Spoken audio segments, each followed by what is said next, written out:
Assalamu alaikum and welcome to another episode on TMJ's Political Current podcast.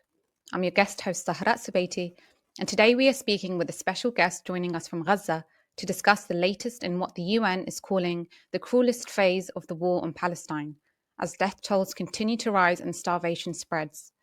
Joining me today is Jehad Al Farra, a teacher and storyteller from Gaza who has covered the ongoing war in Palestine.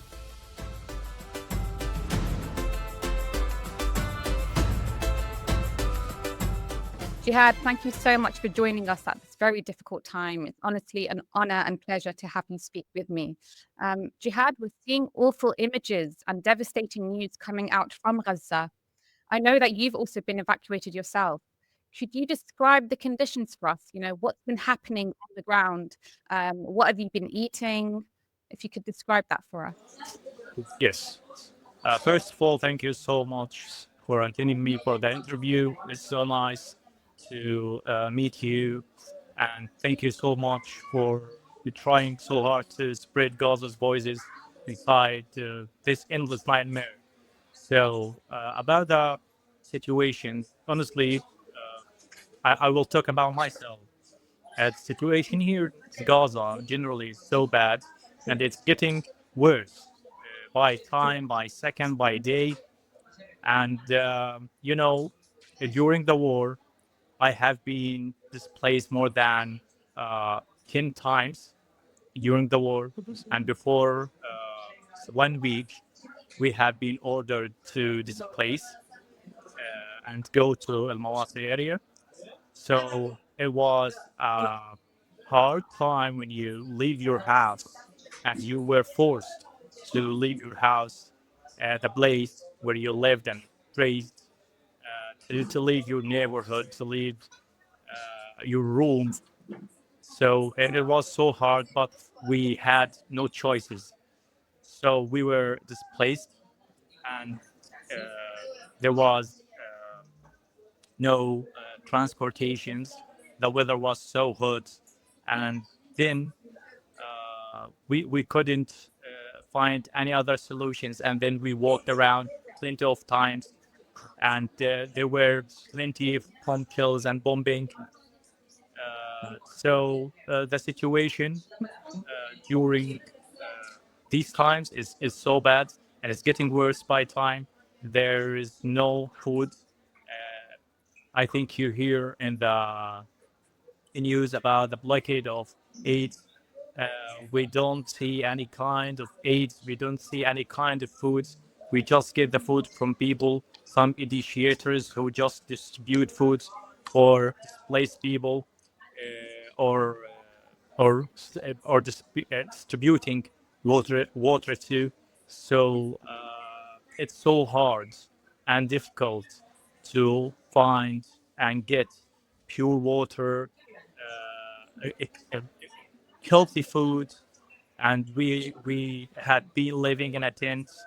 It's not a new thing about us, but we had been living inside the tent more than a week. And with the coming of summer semester, the weather is getting hotter more and more, and living inside the tent with the high temperature will affect on our health. And you know we suffer from insects, from flyers, from lack of food. So it's so hard when you leave beside the streets after leaving your house. It's something pretty hard. And the hardest thing that you are trying so hard to spread your voice, to spread your feelings to this world and keep telling guys, we were killing here. We were dying slowly here. And I see nobody cares about this. To be honest, there are many people cares about Palestine and Palestinian crisis, but there are plenty of people don't care about us, don't care that there are plenty of people died because of the poverty, because of the starvation that is happening at the ground. So all I need is just we want our voices to be heard. We just need a better life as anyone else all around the world. We are humans, all of us. We are humans and we deserve a better life. So, what is going on here in Gaza? There is a lack of food, there is a lack of water, there is no way to buy anything, even aids didn't come in. The weather is extremely hot, and beside all of this, we live inside tents. We left our houses, and the Israeli government have already announced uh, both to ask people who live in Khan Yunis city to evacuate and go to Al Mawasi area to spread their operation. So I just want to focus on people. I just to focus on the children. I just want to focus on an elderly people who, what can they do? What can they do when they were forced to leave their house without food, without medication, with this whole weather, without transportations, and living beside the near to sea on the sand and the ground. So it's extremely difficult. And we were calling this world to be beside us, to make a change. So it's Right. it's it, it's pretty hard to explain. I have plenty of friends outside of Gaza just telling me, Chad, how are you? I told them how I am. I don't know. I don't know who I am. Sometimes I feel like I don't have much words to explain my life. I woke up at the morning to carry water for my family, to ensure my family's life, to bring some food to them, and then try to get some medicine for my parents. They suffer from blood pressure and a lack of calcium. So Bless I'm trying, yeah. So I'm trying so hard to be with them. I'm trying so hard to be with my family, with my nieces and nephews. I have around 10 nieces and nephews. So you. I care about them. May Allah bless you and your family, Jihad, and keep them safe. And it's excruciating watching this from afar, but our hearts and souls are with you.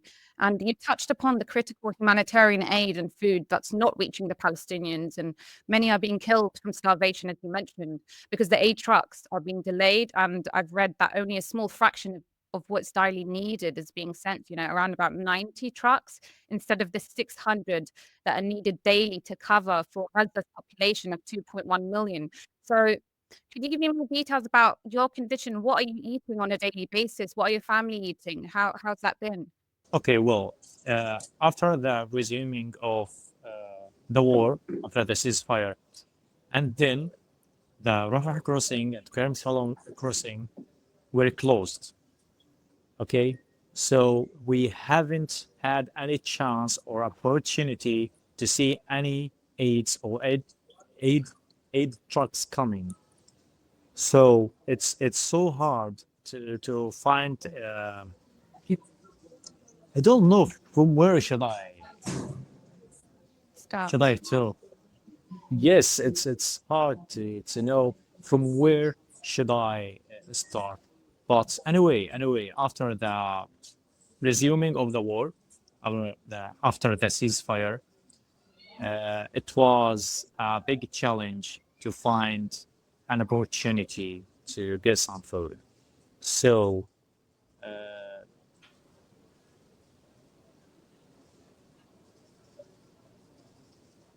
I don't know.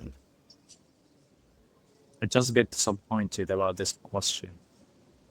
Yeah, I saw you post on your Instagram story yesterday. It looked like soup, with a few lentils in it. Was that the situation? It's much worse than that. Mm, Okay, listen.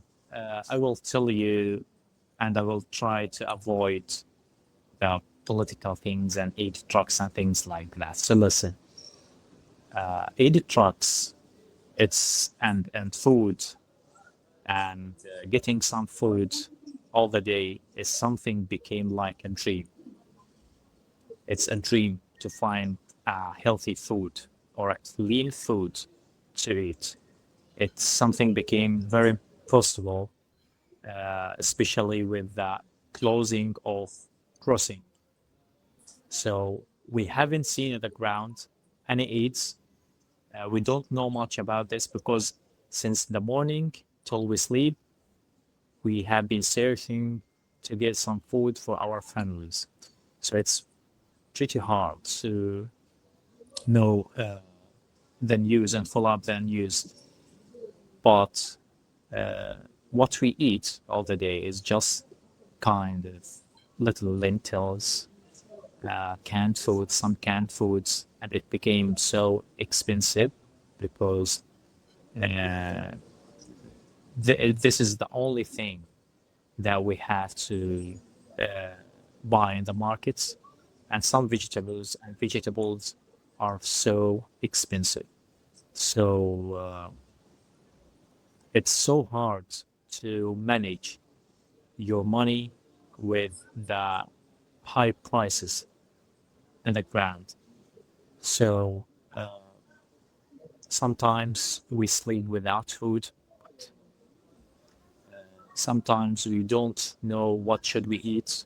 We discuss plenty of times about what should we eat, what should we feed the children. There are some initiators who distribute uh, food, coordinating with the food central kitchen. So they distribute lentils, they distribute soup, they distribute pasta, and there are plenty of families in Gaza. And depends on this, and this it's called stikiya, you know. Depends on this food because they don't have money to buy food, and if they have money, they can buy just a little bit of food to ensure their family's life. So it's pretty hard to find food. It's pretty hard to eat at least 3 meals a day. For me, I just eat 1 meal a day to give me some energy. And I don't have the mood, don't have the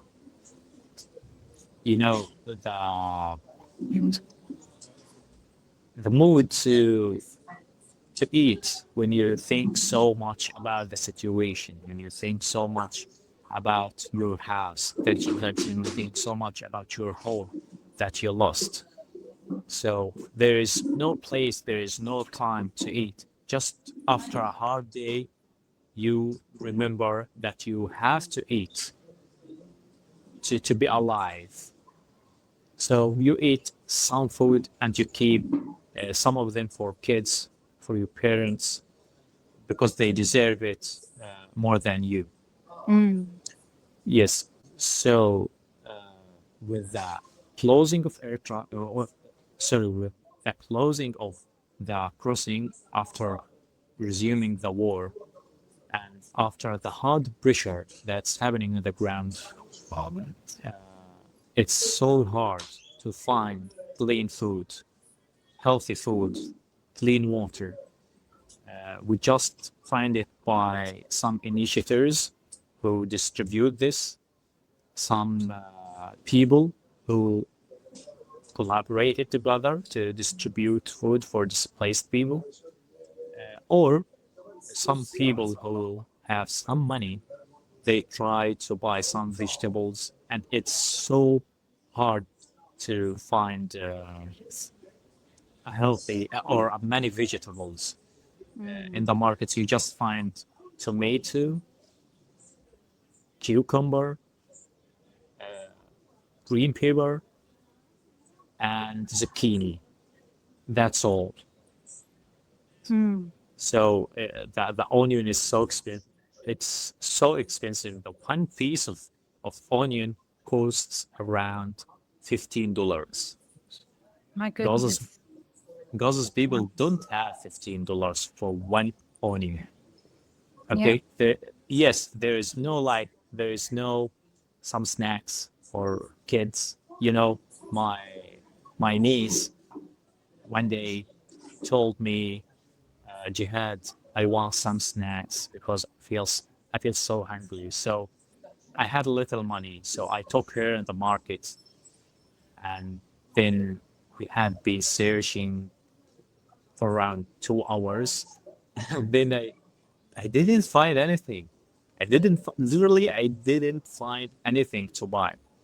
So I told her, why not to drink some cold water there on a place, a center who sells cold water. So it will be very fresh.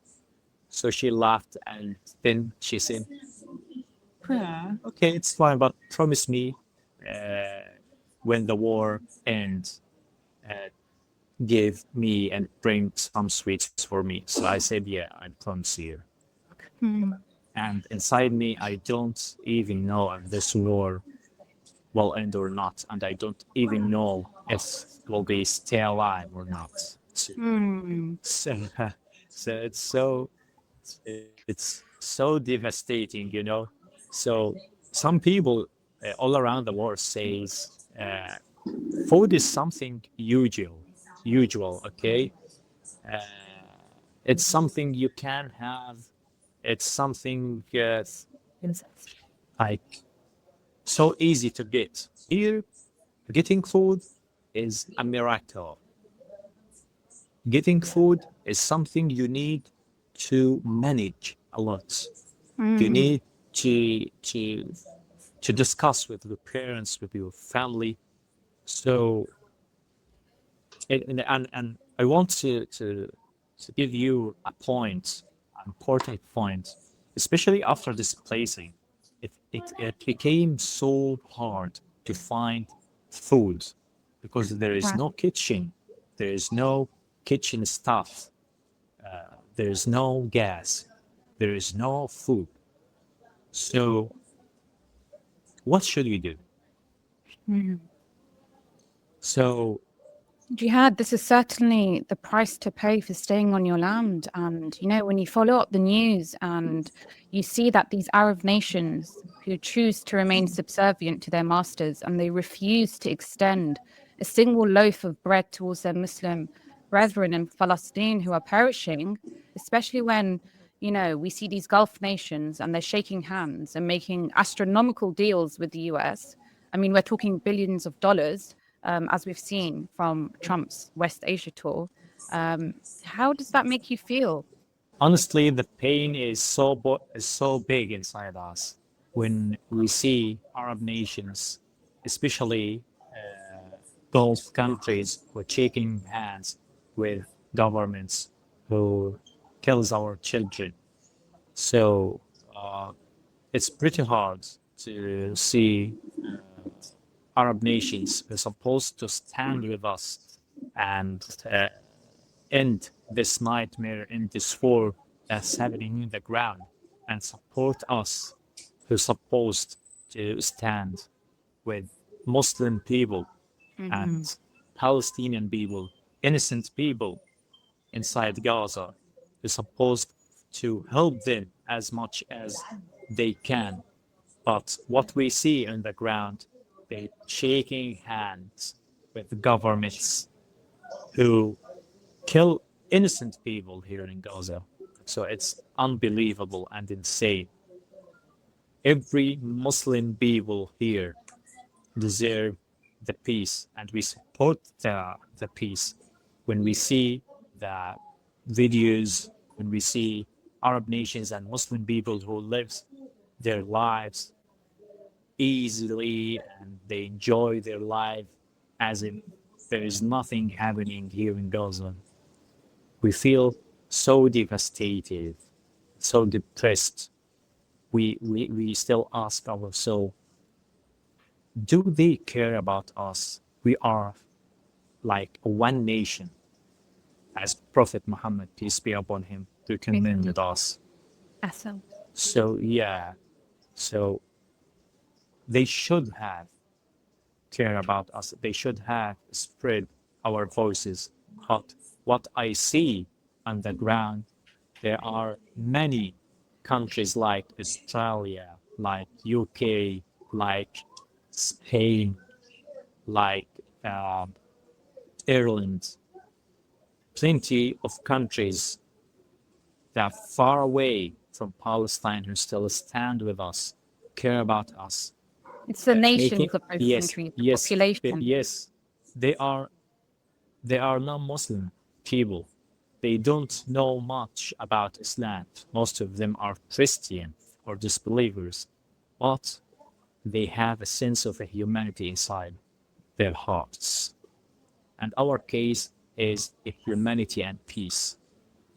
So I'm still asking myself, why don't Muslim people care about us? Why don't Muslim people spread our voices? Why don't Muslim people trying to stop this? They keep telling, what can we do? We feel so powerless. No, no. As you see, there are plenty of European governments started to take plenty of steps toward Palestine after the demonstrations, after the boycotting, after the standing with Palestine. So it's pretty hard to see Muslim people and other nations don't care about their brothers in Gaza. And we see foreign countries, European countries, even USA, people in USA do care about us. Until now, I have plenty of people, plenty of friends outside of Gaza. When I be offline just 1 minute, they keep sending me messages. How are you? How are you? Are you alive? They do care about every single person here in Gaza.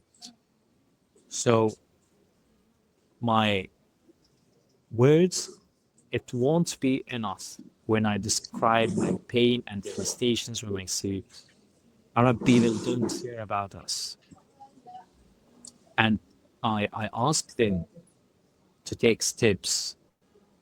I ask them to take steps to stop this war, to live in peace, to start to rebuild our lives without any violence, without any uh, without any aggressions.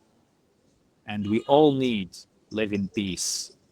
That's right. So And that's over here within the protests, you always hear of this slogan, which is no justice, no peace. Only peace is only given when justice is served. And that's so yes, powerful. And it's precisely as you said, it's astonishing that these nations even claim to be Muslims, when in actual fact, their version of Islam is not the true Mohammedan Islam. It's the West toxified, Americanized, capitalist, imperialist Islam. And that's why the West has absolutely no problem with these Arab nations who we share your frustrations, Jihad. Can you describe a moment during this war that you've experienced or witnessed that has stayed with you more than any other?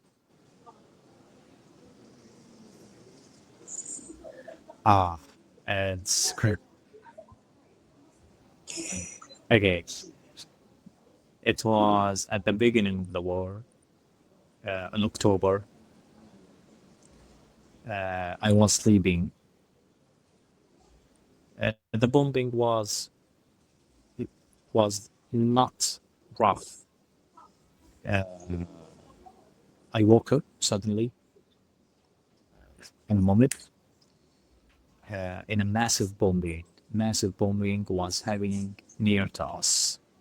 We couldn't do anything. We couldn't follow up the news because there wasn't good internet connection.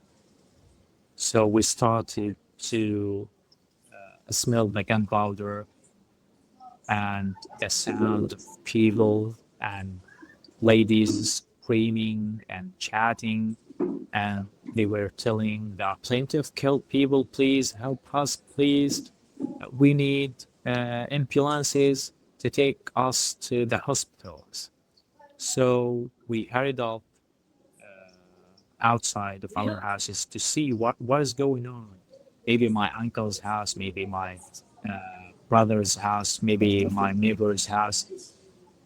So we figured out that it was our relative's house. It was around 2 a.m. We headed up to the place. It was completely ruined, just rubbles.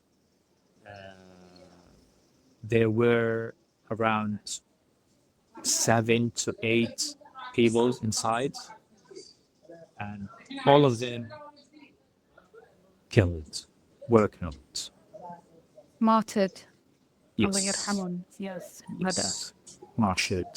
Yeah. So we started to search, trying to find some parts of their bodies with the smell of gunpowder and gas, and the drones were hovering above us. Just I bought like my T-shirt like this to start to prevent the gunpowder smell on my nose.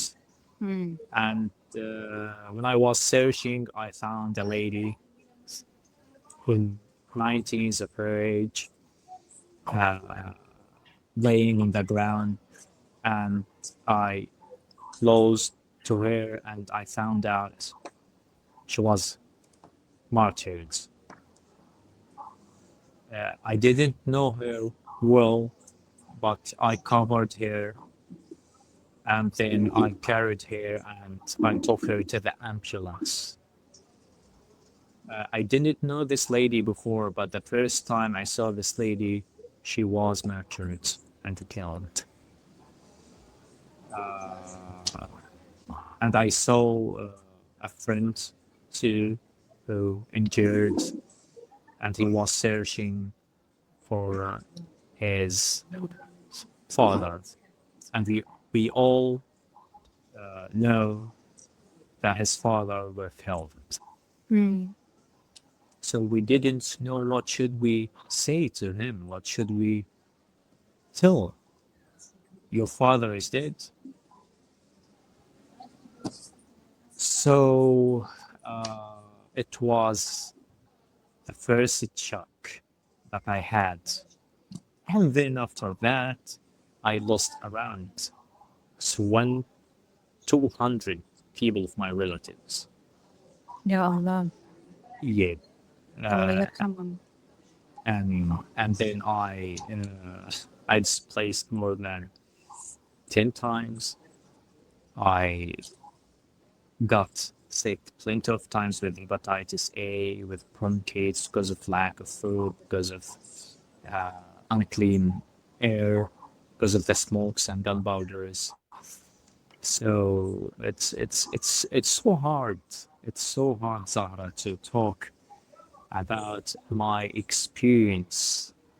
We have been living in this nightmare more than 600 days. More than 600 days, people were born, people were dead.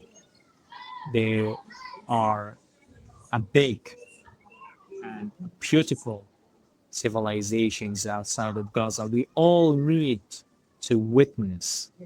We need a stable life without war. We need a stable life without bombing. We need a stable life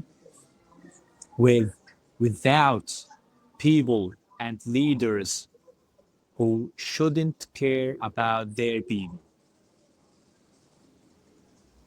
That's Right? right.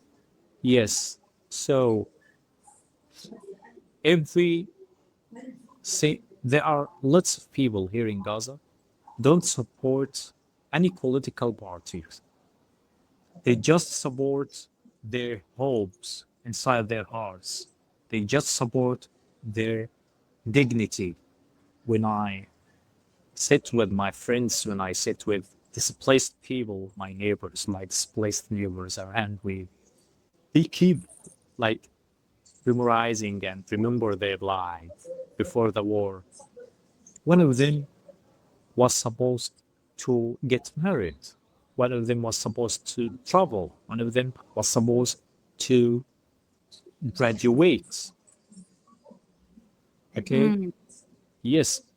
So every all of this was shattered and ruined in the ground because of what? Because of what? Because of political interests.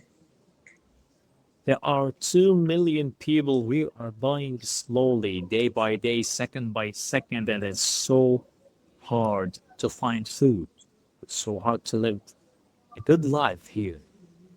And For Jihad, you're what? incredibly strong and inspirational because despite the devastating realities on the ground, the fact that you're staying there, strong and resilient, is an act of resistance in itself. And this is a thorn Yes. in the eyes of the enemies and the oppressors. And on top of all of this, you, mashallah, I want to firstly congratulate you for having graduated with a degree in the English language a few months ago. Mashallah, big, massive congratulations. And you shared on Instagram, I quote, I don't have a graduation robe and I can't celebrate like others do, but I graduated with an honors, alhamdulillah. Now, that one post, it spoke volumes because, for those of us in the West, even when you're calm, you find excuses to delay studying. So your achievement is so humbling, and your commitment reflects a rare kind of strength. That will to learn, to grow, to fulfill your potential, even when you're living under the constant threat of bombs, and knowing that every day could potentially be your last. Yet you push forward. So Jihad, I want to ask, how do you keep going? I mean, what keeps you continuing to strive for knowledge with such convictions, even as the world around you collapses? Okay.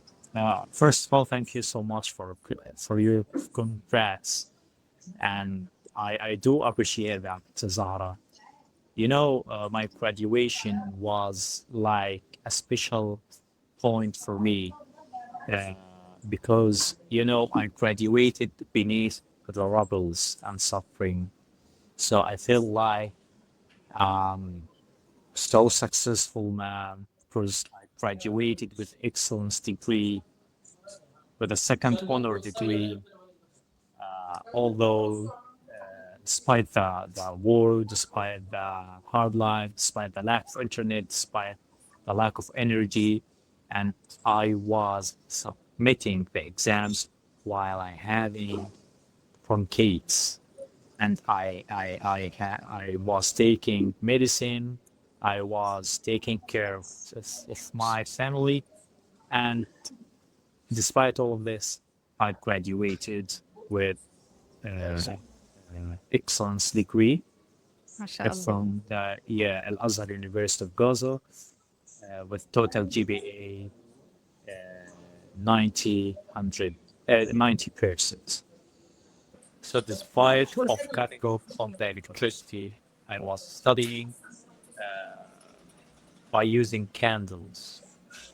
Yeah. So the internet was so bad, and it was so hard to submitting the exams online because all that we could do is studying online courses.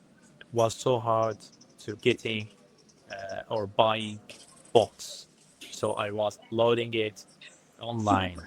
It was so hard to find the power to study. When I was supposed to study, my dad calling me to carry water, to bring some food, to to call out the situation and trying to calm him down. You know, one of my exams, I was supposed to submit the exams, and we were informed and ordered to evacuate and leave our house. And I submitted my exam before around 2 minutes before the deadline. MashaAllah. And I was so afraid of delation. So since my childhood, my dad raised me to be a successful man. I have been holding until hope inside my heart even my childhood, and I have a successful career even though I'm still in my 20s. So it's I feel like I did a big I did a big achievement and I faced many challenges, and I did it. So it was a happy moment when I graduated with excellence degree because when I entered this field, English language and translation, I intended to graduate with excellence degree, hoping and praying this is my life after this to find a scholarship outside of Gaza to improve and enhance my experience in English teaching it and translation and know more about the cultures, European cultures or foreign cultures because I'm interested in history, I'm interested in languages, and I have already started to talk with people all around the world to know the cultures there. So I hope I can find an opportunity to find a scholarship outside of Gaza, and then this will help me to help my family, to help my people, and to try to increase the voices of silent people and people in Gaza here that nobody listens to them. So my hope is still inside me, even though I did plenty of achievements. I still have hope to do more. This war can't stop my hope inside me. This war can't make me depressed or disappointed, even though I feel like I'm depressed and disappointed sometimes, but there is no way and there is no time to stay silent. There is no time to stay like waiting your destiny. No, Hmm. you should uh, you should take care of yourself. You should take care of your family. You shouldn't listen to people who try to take your hope because the only thing that nobody can kill is your hope because it's inside you. Ahsant, Jihad, and with this resilient spirit of yours, inshallah, Yes. God willing, you will achieve all your endeavors and all your dreams. And it actually reminds me of this prophetic wisdom.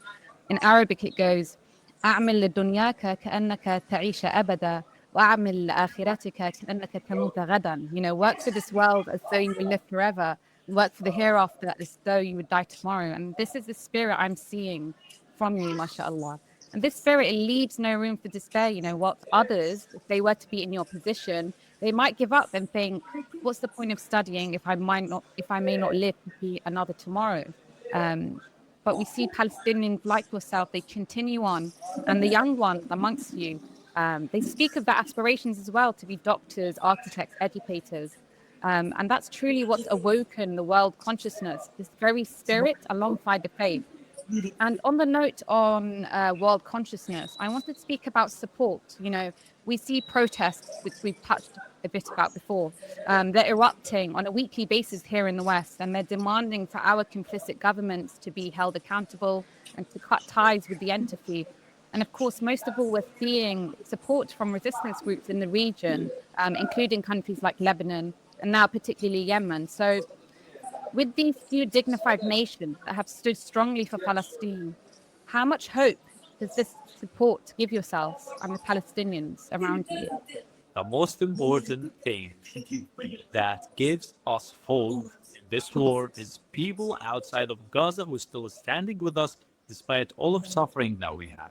When I open my phone and connect to the internet after a hard day and see that my feed in Instagram and start to check the reels and find protests. When I find protests in London, for example, when I see flares in Ireland or Italy or Spain, when I open my WhatsApp and see my friends from Italy since flares and protests and send pro don't give up. We are here with you. We still boycott. We still support. If you need anything, just drop me a message. What else should I need? I feel like there are people still stand with us. So I want to tell them, thank you. Thank you so much for standing with us despite of this situation. We have been suffering for more than 600 days, and there are still plenty of people take this crisis on their shoulders. This means a lot to us. We do appreciate this. We feel so happy and grateful. See them still support us. Don't give us give up to stand with us. It's feel like unexpressible. And we all ask them. I'm asking them on behalf of Gaza's people, please don't stop. We need you, especially in these days. If someone knows a family in Gaza, support them and keep supporting them. They need their, your help. If you have friends in Gaza, try to find an opportunity to complete their life and future. If you don't have money, please keep telling the nice words to them. They need your beautiful words. So please don't stop. Even a simple word can make a big difference in our hearts because all we see here in Gaza is just suffering. It's just bad things. Just from the morning to evening, bombing, shelling, drones, hot weather, insects, lack of food, and plenty of things. There is no life here. So we have, all we need is just simple, beautiful words from your heart to our hearts to tell us, please don't give up. Please, we need you. Please, we still stand with you. If you have money, support them. If you can make a change to their life, do it. I know there are plenty of people, even though they are not capable to spend lots of money, they put money from their saving accounts to help Palestinian families, and they coordinate to distribute food and water trucks to displaced families. So it makes a big difference. You know, a week ago, I had a friend from Canada. He contacted me and he told me Jihad, he was a little kid who's suffering from lack of food and he's about to die.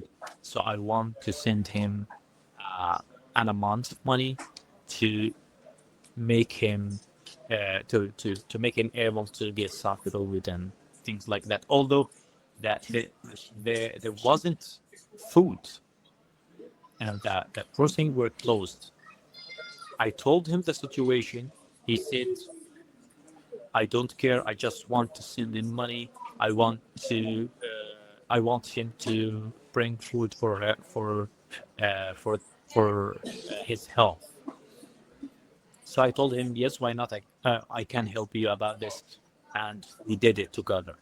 And I'm pretty sure this kid now is like he's till now he's thanking the donor. So you make a big difference. And I want to see, keep going, don't give up, try to learn, try to share, try to spread the voices of Gaza's people who lost their lives. We don't lose hope. We love our country. We need to be inside it. We need to live in peace. But what can we do when we lose everything? And Jihad, it's this love that has precisely allowed Gaza to still remain standing. despite the destruction, despite the rubble, despite the devastation that's everywhere. We see that Gaza has been reduced to absolute rubble, but the scale of violence from the enemy does not translate into a win. They have not won, they will not win. The people of Gaza will remain standing, and that's precisely why they haven't been able to achieve any of their goals. And we see many videos of elderlies, of youth like yourselves who say we love our country.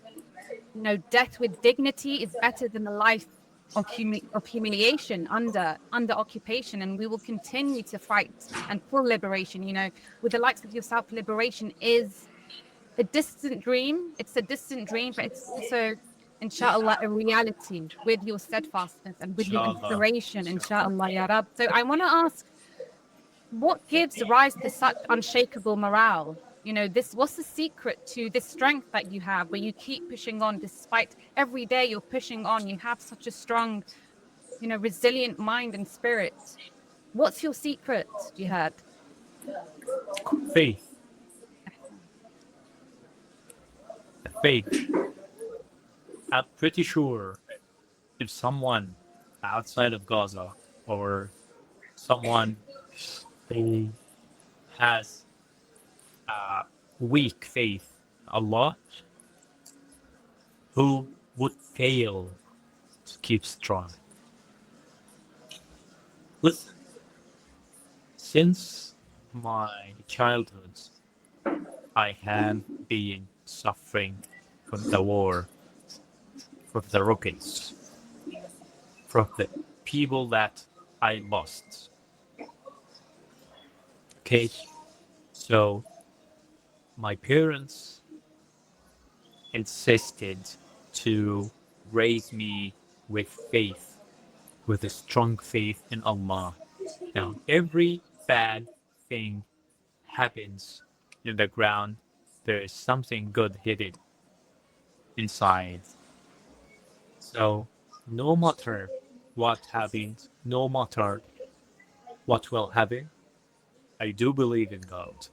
I do believe in Allah, that He, subhanahu wa ta'ala, will give me a better life in Akhirah, but after the day of the judgment, in the paradise, and in the life. Allah Azza wa Jal said, إِنَّمَا يُوَفَّى الصَّابِرُونَ أَجْرَهُمْ بِغَيْرِ حِسَابٍ. So this makes us feel so comfortable that no matter happens, we will be awarded by Allah. So we are strong because nobody can control on people who believe in Allah. Ahsan. That's it. We feel afraid sometimes, we feel hungry, we feel depressed, frustrated. We must hope. But the only thing that we will not lose is faith. The one without faith is like a balloon without air. You know? No. So Alhamdulillah. that's it. And Jihad, truly, you won't believe when I tell you how many people were sleeping before and now they've awoken. Palestine, the qadiyya of Palestine, the cause of Palestine has awoken so many dormant souls. They were sleeping, they did not know the difference between truth and falsehood. And Palestine has established that decisive line between haqq and batil, truth and falsehood. Alhamdulillah. And we see, especially on this side of the world, in the West, when we witness all this cruelty that continues to unfold, and as much as we do from protests to talks and events, we try to raise awareness as much as possible. But some people over here might feel a bit helpless in the face of our governments and their actions and what they're enabling to continue in this genocide. So what's your message to the pro-Palestinians here who are supporting you all the way? Please don't stop supporting us. Every simple action, every simple word every simple movement you do make a big difference in our life. Every $1, every everything you do in general make a big difference because here we are so powerless. We need someone stand with us, even though that you are far away from us, but we see, we hear, we witness. Please don't stop standing with us. We appreciate everything, and I hope and I pray that we can meet each other one day and we all have peace with the world without suffering, without killing, without bombing, without hunger and negligence. So we all love you. I Thank you, I Jihad. I send I Inshallah. send I سنصلي send في this القدس إن message. شاء الله. Inshallah. I send this message for every pro-Palestinian. We love you. I know before the war, it could barely know someone outside of Gaza, especially in European countries like USA and Canada and Australia too. Now I have a big community outside of Gaza. I have lots of friends. I care about them and they care about me. And I'm praying to meet them one day because I feel like there are people who cares. I knew the sense of humanity when I knew them. So we need you in our life. And after the war, inshallah, and our case is one. Correct. So thank you so much for this. Jihad, our hearts and souls are with you all. And I'd like to end with this. Since you're a storyteller and a teacher, could you give our audience a word which you'd like for them to learn or gain inspiration from? Did you watch my Arabic lessons in my I do, yes, page? I do, yes. What did Something you learn? similar. What did you learn? Well, I speak Arabic myself, but I know that you were teaching them how to say watermelon, which is the symbol of Yeah, resistance. yeah, that And was such. with my cat. Yeah. Okay, the word that I want to teach is amal. Amal means hope. Iman, Iman. It's man, the man. Iman means faith. So I will end this meeting with two words, Iman and Amal. We take these both words together and put them inside our hearts. Mm. Iman and Amal, we will never lose. We will Ahsan. keep, yes, Ahsant. Ahsant is an Arabian word too. Yes, yes. It means excellent. Yes. Yes, we will Alhamdulillah. never Those are lose. very good choices of words for us all Yes, contemplate yes, on and also to internalize, to keep it within our yes. hearts and And manifest that. I wanted to teach them Iman and Amal because people outside of Gaza should know these two important words that's inside all of Gaza's people. Mm. And I highly recommend them to use these two words inside them when they feel like they can't do anything for Gaza's people. For Gaza's people, innocent Gaza's people, please don't lose Amal and keep Iman inside your hearts. Inshallah. Inshallah. Jihad, thank you so much. It's been an absolute honor and pleasure to have you on. And may you It's my continue pleasure. the fight and the spirit and to keep going Inshallah. through. Inshallah. Thank you so Alhamdulillah. much for Thank your you, Jihad. interview, and I'm so glad to meet you and have the opportunity to spread my voice to this world. And I pray to Allah Azza wa Jal to have a world and country without violation, without aggressions, without war. Inshallah. And Thank you for joining me on this latest episode today. If you like what you see here at TMJ News, please like and share this video and subscribe to the channel for more content. TMJ is grassroots media for the people and by the people. TMJ News, your voice, your movement to resist the occupation of the mind. Join the movement on Patreon today at TMJ News Network.